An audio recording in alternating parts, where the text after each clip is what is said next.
বিনা কারণে বা অনুমতি ছাড়া ছাঁটাই নিষেধ। ওমান সরকার শ্রম আইন কঠোর করেছে যাতে কোনো কোম্পানি চাইলেই হুট করে কোনো কর্মীকে, প্রবাসী বা ওমানি, চাকরি থেকে বাদ দিতে না পারে।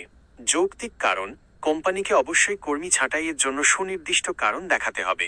যদি অর্থনৈতিক সংকটের কারণে কাউকে বাদ দিতে হয়, তবে তার আগে ওমানের শ্রম মন্ত্রণালয়, মিনিস্ট্রি অফ লেবার থেকে অনুমোদন নিতে হবে। আইনি নোটিশ: কোম্পানি যদি কাউকে বাদ দিতে চায়, তবে তাকে অবশ্যই নির্ধারিত সময়ের, সাধারণত 30 দিন, আগে লিখিত নোটিশ দিতে হবে।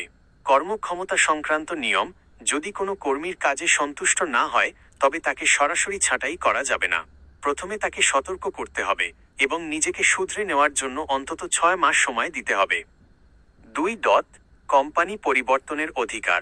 এনওসি প্রথা নেই। প্রবাসীদের জন্য সবচেয়ে বড় স্বস্তির খবর হলো, এখন ওমানে এক কোম্পানি থেকে অন্য কোম্পানিতে চাকরি পরিবর্তনের জন্য আগের মালিকের এনওসি বা অনাপত্তিপত্রের আর প্রয়োজন নেই। তবে শর্ত হলো, কর্মীকে তার বর্তমান চুক্তির মেয়াদ সফলভাবে শেষ করতে হবে। 3. সময়মতো চুক্তি নিবন্ধন না করলে সুযোগ। সাম্প্রতিক নতুন নিয়ম অনুযায়ী, কোনো মালিক যদি কর্মীর ভিসা রিনিউ করার 30 দিনের মধ্যে শ্রম মন্ত্রণালয়ের সিস্টেমে কাজের চুক্তি, এমপ্লয়মেন্ট কন্ট্রাক্ট, আপলোড বা রেজিস্ট্রি না করেন, তবে ওই কর্মী স্বয়ংক্রিয়ভাবে অন্য মালিকের কাছে চলে যাওয়ার বা কাজ পরিবর্তনের অধিকার পাবেন। এর মাধ্যমে মালিকদের অবহেলা বা জিম্মি করার সুযোগ কমে গেছে। 4. ক্ষতিপূরণ ও বেতন সুরক্ষা।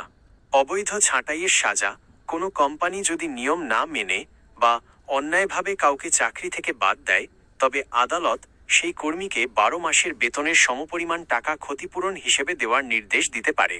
সার্ভিস বেনিফিট: নতুন আইনে প্রবাসীদের জন্য গ্র্যাচুইটি বা সার্ভিস বেনিফিট বাড়ানো হয়েছে। এখন চাকরির প্রতি বছরের জন্য 1 মাসের পূর্ণ বেতনের সমপরিমাণ টাকা পাওয়ার বিধান রাখা হয়েছে।